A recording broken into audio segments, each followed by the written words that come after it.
Hi, saseni watu wangu, karibuni sana katika hii video ya siku ya leo. Tungependa tu kuongelelea kuhusu huyu jamaa ambaye anaitwa Amos. Amos anasema ni businessman, of course ni bwana, ni chali, ni baba. But of course Amos recently amekuwa one of the most hated men katika 254 kwa sababu ya what he put his family, especially his wife Wangeci through. Of course then kuna ile issue ambayo alikuja ni kama akashikanishwa, kaonekana ni kwa sababu ya zile threat alikuwa analetea Director J, kama alikuwa anajua kuhusu Bella's kidnapping na mambo kama hayo.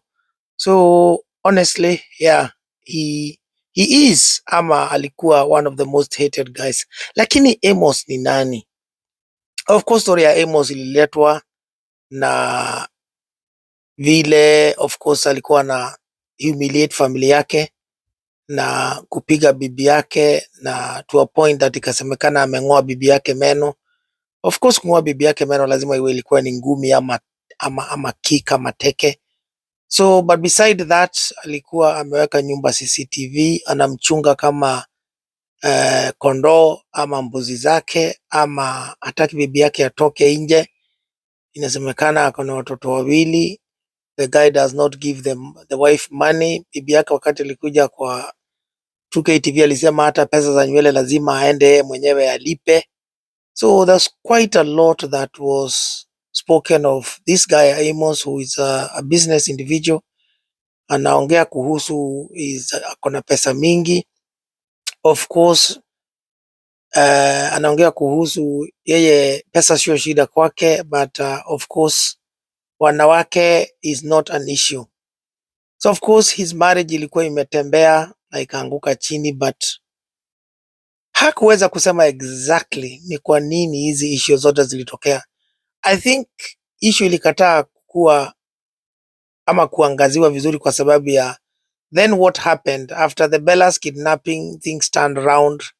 Issue of course ikazunguka huko, ikakuwa sasa mambo ni ya kutafuta Bella na nini, mambo yote ikawa yeye mwenyewe ana threaten Jay, ana threaten Moha, which was very bad. As a man he behaved very bad.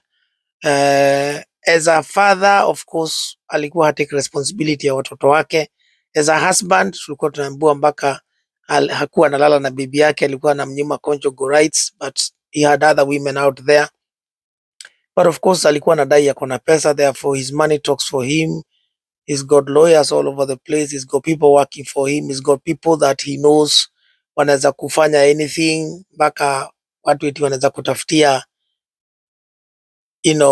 Director J Bella kama akishindwa kumtafuta, all sort of things.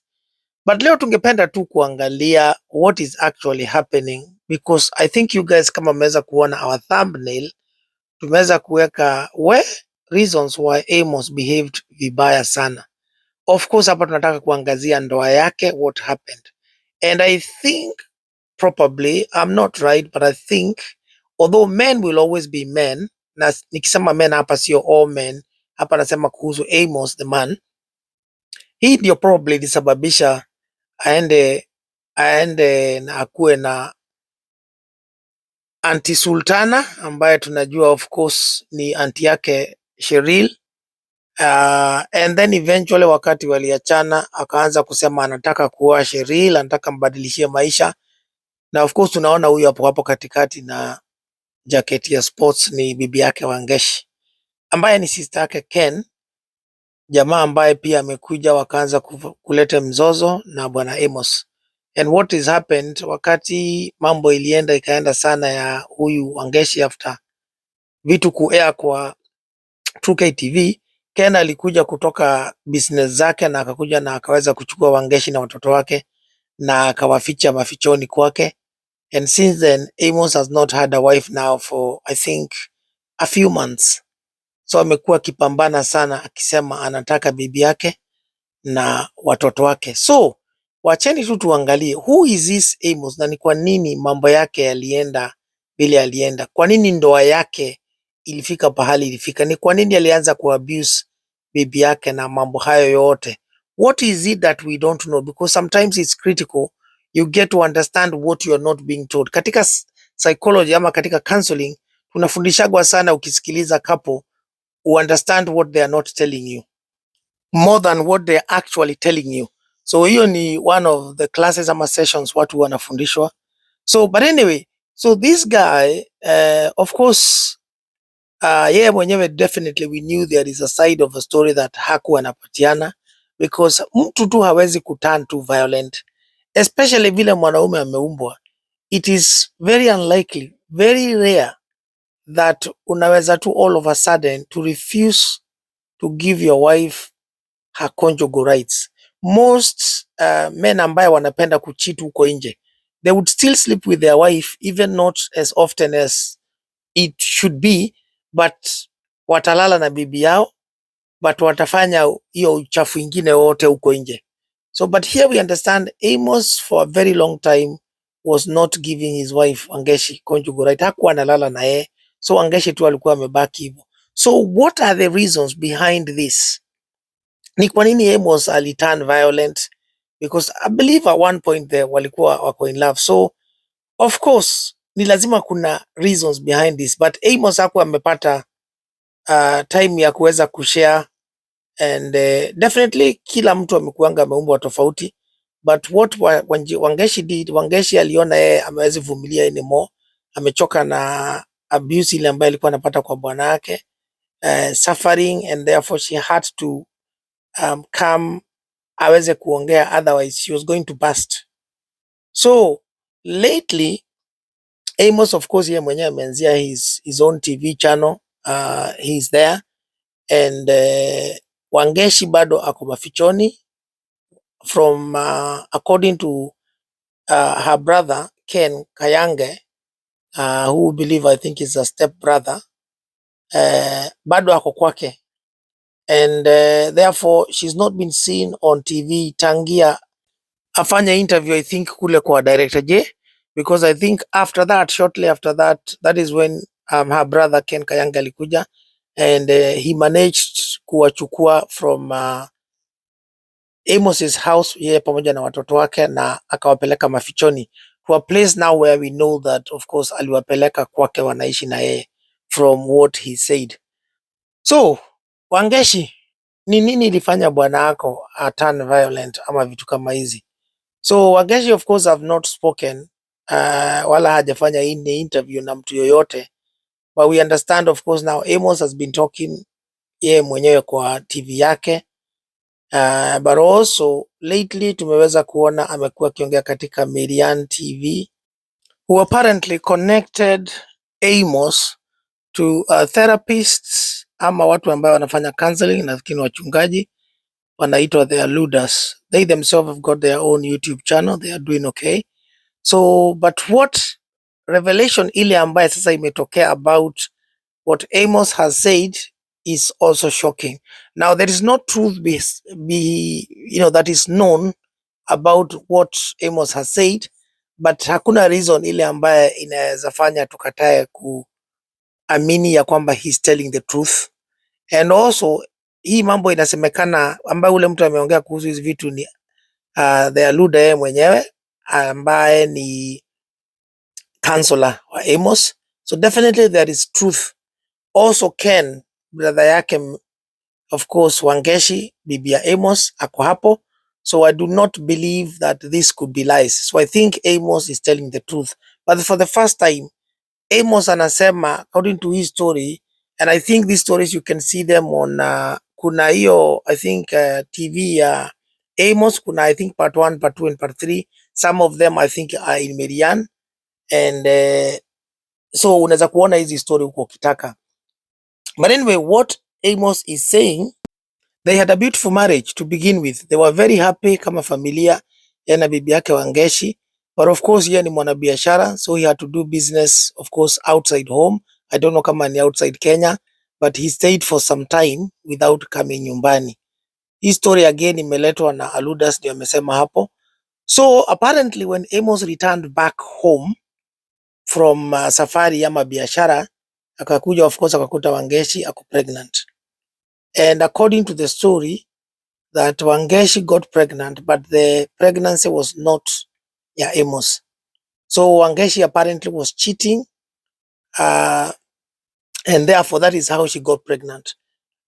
Amos yeye mwenyewe iti apparently walienda wakafanya DNA ya huyo mtoto na DNA ikatokea negative kwa Amos. Kwa hivyo mtoto wao wa kwanza sio wa Amos, Wangeci alikuwa na cheat, and I think that is where marriage yao ilianza kuharibika. Alafu Amos akafanya ujinga, yeye akachukua ile ego some men have, akasema yeye ni mtu mwanabiashara, ako na jina, hataki kuharibu jina yake, hataki kufanya nini, hataki watu wajue. This is where Ken was asking him serious questions. Kwa nini haukutuja kutuambia sisi kama familia vile msichana wetu amefanya, vile mtoto wetu amefanya tabia mbaya, so that sisi tukuje tuongee kama jamii na familia tuweze kukusaidia. Why didn't you do that?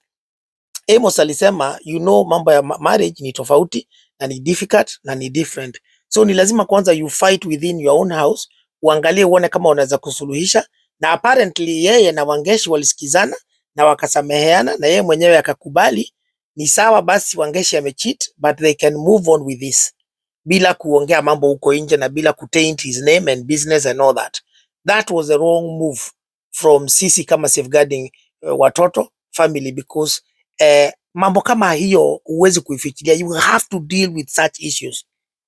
Infidelity is a thing that is going to break a marriage regardless of how strong you guys mnapendana. Infidelity ita break, you have to deal with it. Hauwezi tu kuifunika, you cannot bottle that, it is not going to work.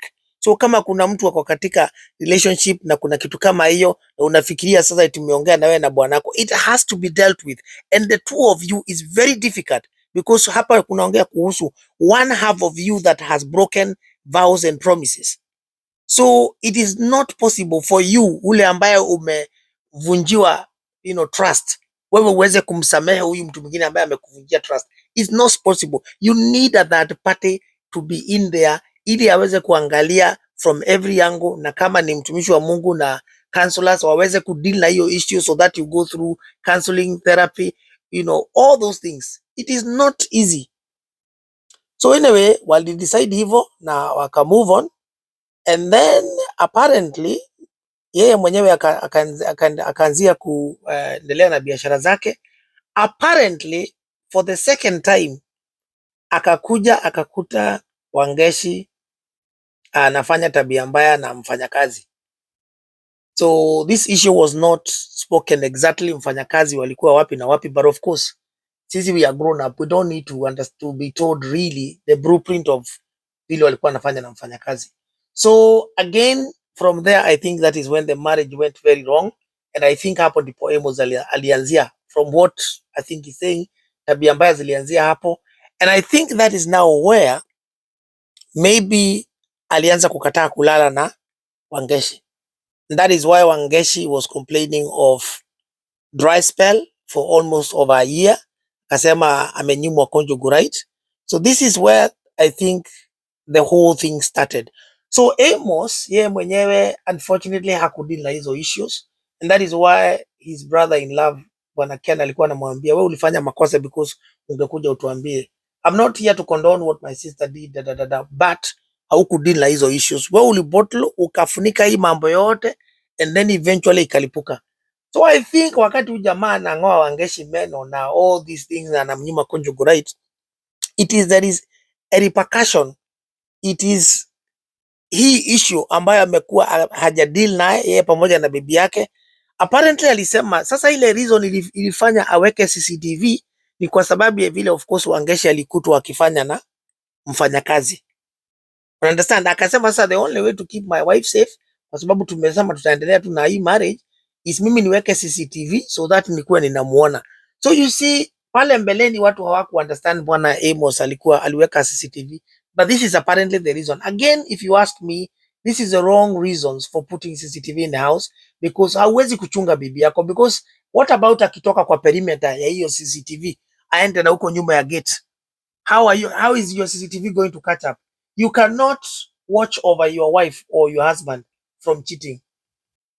It's only God ndiye anaweza kusaidia kukulindia your family. Only God can watch over your home, over your marriage, over your relationship. Hauwezi kuchunga bibi yako ama bwana yako, because you are not going to be with them 24/7.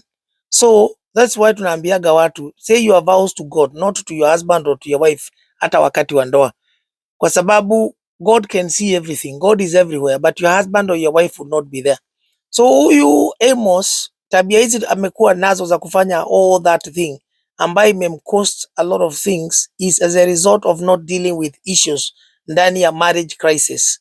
So of course kuna hawa counselors, they are leaders, huyu jamaa na bwana yake, and they have definitely done a wonderful thing because definitely Amos, from what I've seen in the latest video hiyo yake na Ken, ameinvite mpaka Ken kwake nyumbani, na zile fujo tulimuona pale kwa director J azikuwa leo.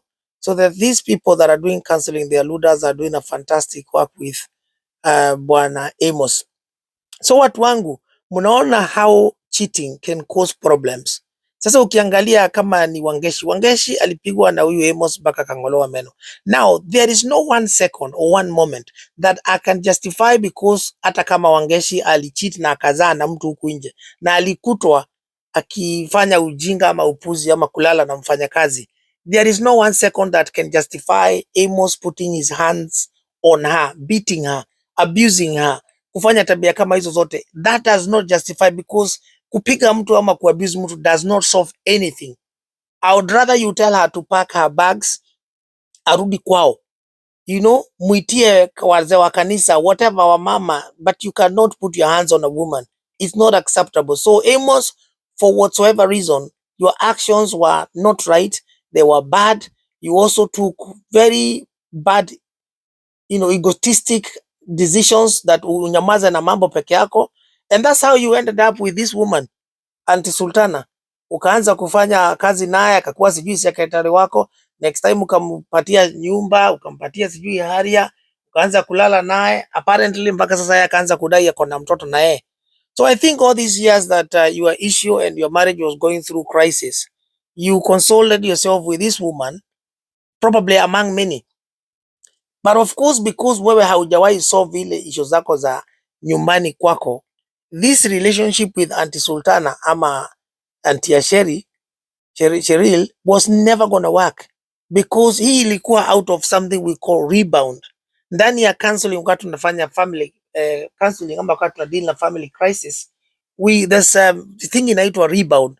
You are falling in love as a result of being kuwa ndani ya rebound. Rebound ni wakati unataka kujitoshelesha because you just jump out of one bad relationship and you want to jump into another one.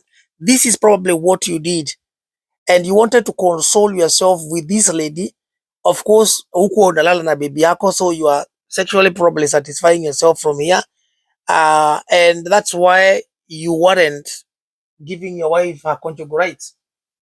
Mtu anaweza kukuelewa aseme kama bibi yako alikuwa ana cheat nje, ushampata kichiti, mshafanya DNA, isha verify, then umeshamkuta na mfanyakazi, maybe watu unaweza kuogopa, oh, this woman is doing all sort of things. So but that does not remove the fact that you need to deal with your family ama marriage crisis. You cannot just jump from it ama uweke chini ya blanketi ama what we call bottling, and then you think things are gonna go well, because eventually who you want to Sultana, we've seen at the end of it, now you ended up having a child with this woman, but of course DNA has not verified, she's claiming that, but the relationship again has not worked. So that's another child that has been left out there without a father na anasumbuka. And guess what? The worst of it, after jumping out of relationship na huyo Auntie Sultana, you then started claiming that you want to have Cheryl, the niece wa huyo Auntie Sultana. Ule ambaye Auntie Sultana ndiye amemlea mwenyewe. Unataka akuwe bibi yako, unataka kumsaidia. What kind of a shame? So you see, because of your own issues, umekataa kudeal na your own issues kwako nyumbani, unasema utazificha, utaki eti jina yako, you are trying to, I don't know, maintain a name that you shouldn't be maintaining. You will now want to spoil the life of a very young girl that is supposed to be, ye mwenyewe shuleni anatengeneza life yake, and you almost ruined her because you almost caused her to have a mental breakdown. If it was not for Moha that helped this girl, she was going down the drain, because of course Auntie Sultana pia yeye ambaye alikuwa ni kama bibi yako was also messing her life, na yeye ni auntie yake na yeye ndiye amemlea, manake yeye ni sister ya mama ya huyu. It is just a mess. So hapa bwana Amos We totally understand that you went and you passed through a very difficult cycle, but you were just about to ruin the life of this girl Cheryl, ambaye yeye mwenyewe alitoka katika relationship na Meshach kwa sababu ilikuwa ruined by their auntie. From what we understand, we don't even know kama Meshach na huyu bado ni brothers na sisters kulingana na vile auntie Cheryl anasema ama auntie Sultana. This issue is just messed up. Sasa wewe Amos ulikuwa unataka kuja kulete ama kufanya kitu adding salt into an injury, nataka kuongezea chumvi kwa kidonda. So but hopefully Cheryl is doing very well and tunajua anaendelea vizuri, but Amos, this is my advice to you. Sikiliza vile kansela wako anakuambia na pia vile umeambiwa na your brother in law Bwana Ken, ya kwamba ni lazima umalize your sessions. You have to change. Change does not happen with one day, with 1 week. What you went through is quite a lot. You need to discuss your issues with marriage. Alafu kisha maliza wewe na the alluders, fuata vile alluders imekuambia. Itabidi sasa pia yeye akutane na yeye na mke wako wakutane na Wangeci, waongee na Wangeci ampatie story yake, side yake kama hivyo ulikuwa unasema ni ukweli and all that. Then from there kutakuwa pia na session ya wewe na Wangeci kukaa chini. Maybe later wewe na Wangeci na brother yake, so that and everything can be ironed out. And if this relationship is to come back together, at least it'll come back together from a point that a formidable solution has been put together so that your marriage can come together and work. Otherwise, it's just not a 1 week ama 5 sessions and you think everything is going to be back. Because hata Wangeci akirudi huko, it won't take a week before aanze kumchapa makofi ama before na yeye aanze kulala na mfanyakazi tena. Unfortunately, if you're not gonna give your wife conjugal rights, what do you expect? You know, binadamu ni binadamu. Although I'm not justifying that kwa sababu haukulala na yeye and I don't know the intricates kama when you stopped sleeping with her ndio yeye na alianza kufanya hiyo ujinga na mfanyakazi. I don't know because sijangafuatilia sana. It's just so much things to watch. So but you know, hiyo ni kitu ambaye a woman and a man must have. You know, especially kama uko ndani ya ndoa, conjugal rights it's a necessity, sio a want, it's a need, because wanadamu ni wanadamu and that's a need that must be fulfilled. So ni hayo tu watu wangu. I hope meza at least kumunderstand huyu Amos ni kwa nini alikuwa na behave vile alikuwa na behave na familia yake na bibi yake na hiyo ujinga yote alikuwa na. I think he's still a man that is full of ego and he needs to tone down. Ken amemwambia vizuri sana aache kuwa na hii upuzi yake ya kusema eti yako na mapesa mingi, yako na magari, yako na manyumba. Akuwe just a humble man that even though hata kama ako na mali, you just need to be humble and allow God to work through you so then your family can be okay. Otherwise Ken amesema ana kinyongo, anaweza kutaka familia yake na sister yake irudiane, but he needs to be assured that this man has changed and the change is not going to happen in a couple of sessions. Apart from that, Amos, understand that any issue that you have ndani ya marriage, we deal with marriage crisis. I'm qualified in that. We do counseling, we do therapy. So you have to deal with it. Hauwezi kufunika kwa blanketi. Ukifunika itatokea. So ni lazima udeal nayo. And the way to deal with it, it's by seeking help. It's as simple as that. Ni hayo tu watu wangu. Nashukuru sana. God bless you. Thank you for watching this video. Please tafadhali msisahau kusubscribe. We are on the road to 20,000 strong safeguarding family around the world.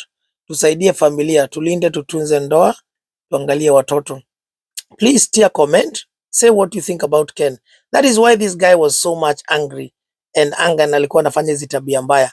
But again, that does not justify any wrongdoing that he was doing. Just so you know, but at least you understand where he was coming from. Apart from that, please share this message if you can. Share na mtu ambaye unajua pia anapitia through marriage crisis. And I'll see you on my next one.